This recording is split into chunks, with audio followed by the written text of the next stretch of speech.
Hi, I'm Jim Towey, founder of Aging with Dignity. In this series, we've been talking about artificial intelligence. Today, we're going to focus on how it affects our elderly. We've seen with telemedicine its advantages in many care settings, and during COVID, it became the norm. You could not get face-to-face with a physician for care unless it was critical care. Unfortunately, when we have telemedicine without human interaction, we run into difficulties as individuals feel isolated and misunderstood and alone because they are not being treated with human dignity when they can't feel compassion and empathy from a care provider, a physician who's diagnosing their illnesses. Big tech is looking for big money. They're investing billions of dollars in artificial intelligence research because they see even more billions of dollars in profits that can come as they turn our society more and more into a highly technological society. I have with me Kathy Clarke. Kathy heads up Direction for Our Times. She's a woman of prayer who helps so many people live their life to the fullest, embrace their own God-given human dignity, and interact in the world around them with joy.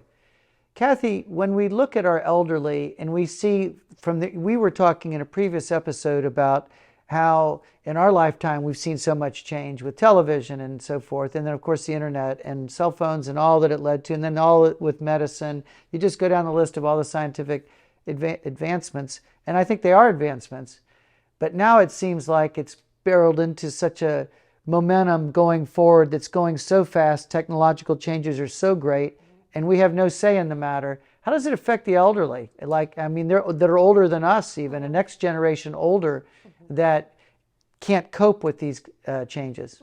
Well, I think they're feeling discarded and not as valuable as they are. In any society, the wisdom of the elderly is crucial to the proper development so that we go into. I don't think the elderly are feeling valued, and I'm not sure they're being heard. And because of the boom, boom, boom, fast hits on our brain, many people aren't willing to sit calmly and peacefully while the elderly tell us the stories. So we're losing, the Irish word is shanachie. We're really losing the shanachie, the narrator of our family's history. We're missing the generational exchange, which has so much to offer us as lineages. In our lineages, we're losing it. We aren't all the same. We're not Right. supposed to be. The differences between us are what inform our whole culture. Right. But if our culture's developing in a homogeneous way, it's going to be very disappointing, very bland, very limited. That's right. And I think the social distancing messages during COVID that separated us really did isolate the elderly. They felt very much alone. And of course, people turned to their technology to get through life. They were ordering food. They were getting medical tests done through telemedicine and so forth. There wasn't a lot of human interaction, but for older people who really are wanting these relationships and this encouragement and accompaniment, they were left hanging. And I worry a little bit now because we're seeing in the Wall Street Journal recently a piece that talked about using artificial intelligence to help the elderly and the way they said it would help them. And it was a very sunny piece, a very positive piece, to me a very depressing piece. It talked about having robot accompaniment so that the elderly wouldn't have a human being to talk to, but they'd have a robot that would know everything about them because it would have all been loaded into the robot, all this so-called artificial intelligence.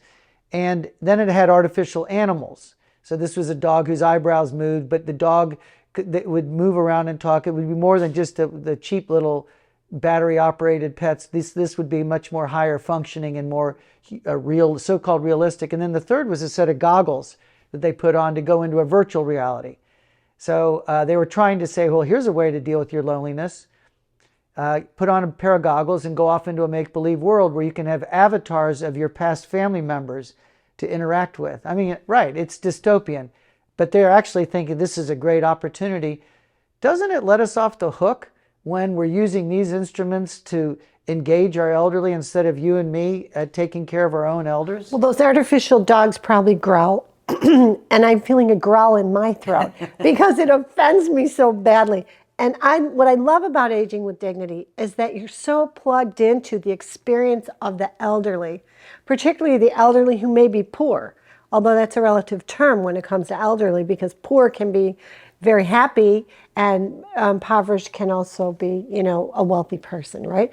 But what I'm thinking in my mind is elderly people detach over time and they don't care. And I think we all start thinking, oh boy, well, this world can do without me because I don't want to be involved. Right. Good luck. Good luck, folks. Out. Right. Yeah, good luck.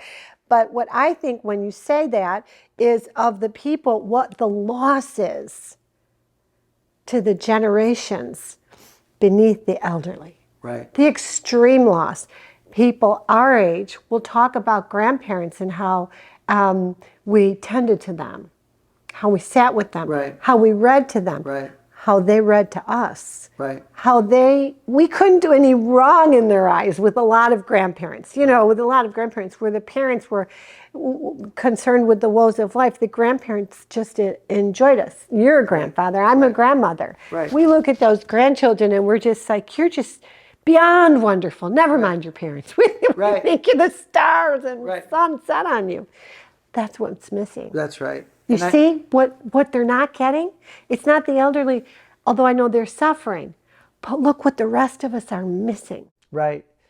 And in a country like America that has the highest percentage of elderly living alone, that isolation, that loneliness that they feel often, where they feel unloved, unwanted, unwelcome, they're almost treated as a burden. This, of course, feeds the assisted suicide movement. Mm-hmm. If you don't see our elderly as a gift, if you don't see aging as a blessing, then you see it as a curse. And you see the elderly as a burden that should get out of the way, and so do the decent thing and die. And this is the undercurrent within assisted suicide movement that's actually had a lot of sympathy with younger generations. And to me, it breaches the covenant among generations, which says, when you're young, I'll care for you, and when I'm old, you'll care for me. Now it looks like we're ready to subcontract that to robots. Yeah, they won't need health plans, huh? But I think, like we were talking earlier about what does someone experience of benefit to them when they care for an elderly person.